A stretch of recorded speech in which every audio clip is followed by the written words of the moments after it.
The Republican-dominated legislature of Kentucky has voted overwhelmingly to override the prior veto of Democratic Governor Andy Beshear of an anti-trans bill. So, despite the best efforts of the governor, it will be going into law.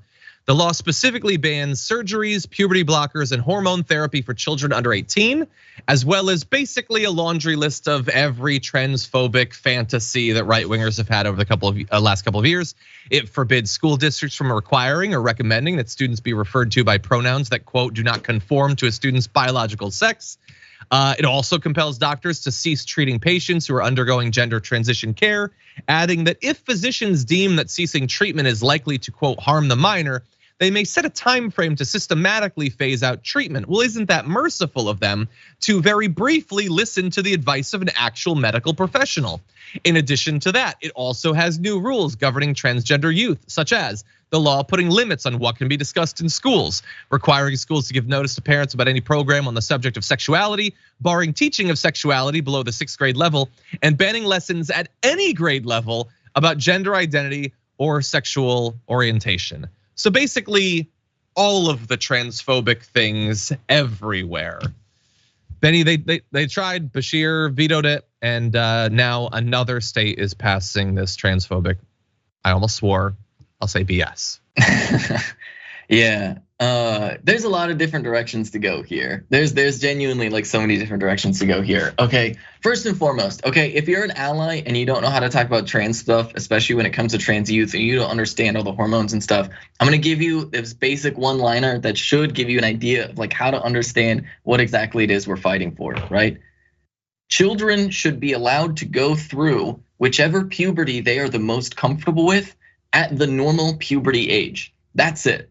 Right? That is as simple as it is, right? That kids should just be able to go through puberty at the normal puberty age. And for trans kids, that means going through the puberty that they're comfortable with, right? I mean, that's true for cis folks, right? Except for cis folks just don't require as much like medical intervention. And it's just literally that simple, right? Now to like address different aspects of the bill, like, okay, first and foremost, I don't think anybody's doing like bottom surgery on children. That's not a thing that's happening. It's weird that they're hyper fixating on that.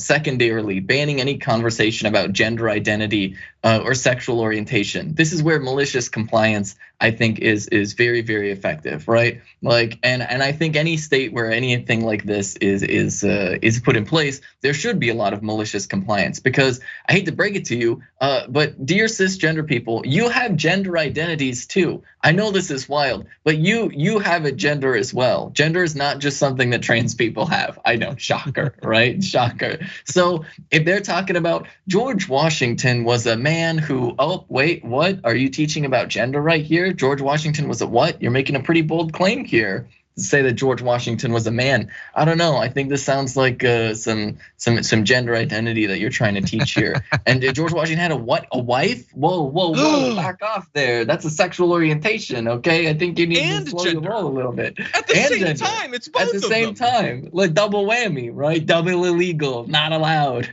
Okay, so like malicious compliance. And then the last thing I'll say is like, look, this takes like a longer conversation, but it is just literally inaccurate to refer to, for example, like for me as a trans woman, it is literally inaccurate to refer to me to claim that I'm a biological male.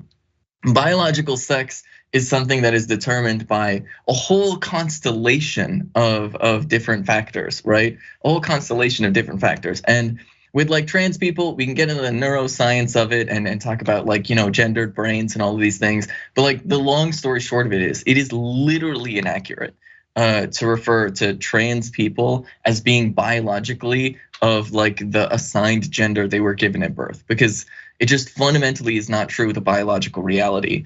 And I know this is also gonna be really shocking. Most people do not fit perfectly into like every single like stereotypical like sex characteristic, right? Most people have some type of like variance like physiologically. And so gender is more approximated than it is anything else. Like biological sex, that is to say, is more approximated than it is anything else. But I mean, what do? I just have a master's degree, right?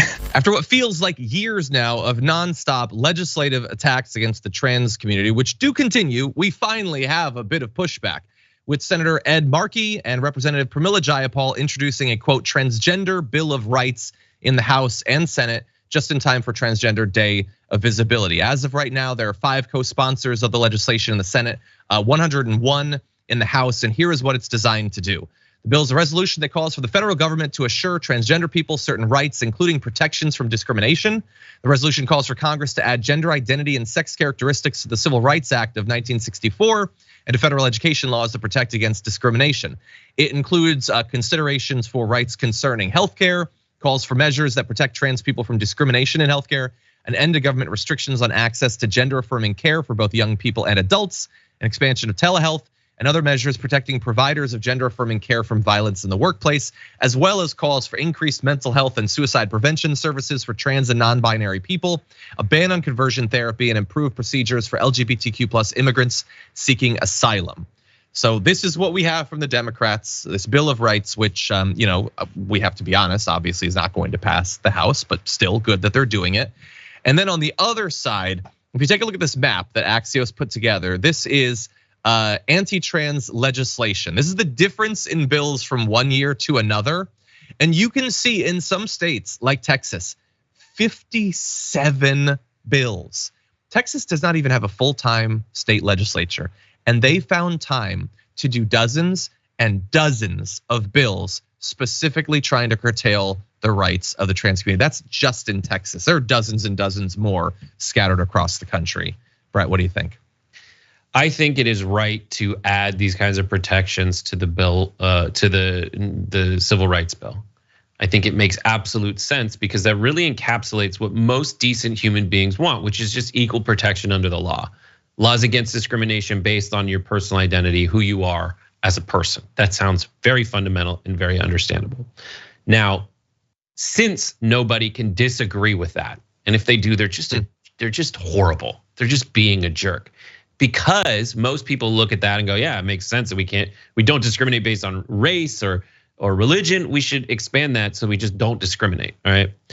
Because that's such a slam dunk argument, they try to pick out like things that are wedge issues so that they can also fulfill one of their other main goals, which is to have 2 traditionally disenfranchised groups fighting against each other.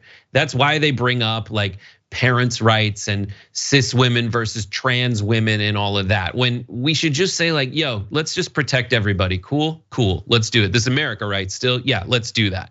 But instead, they want women to they want the category of women to be at war with itself. And that's pretty much, if you fall victim to that kind of framing, you're making a grievous mistake that jeopardizes the no-brainer, which is just general protections for people so that they don't get discriminated against based on who they are.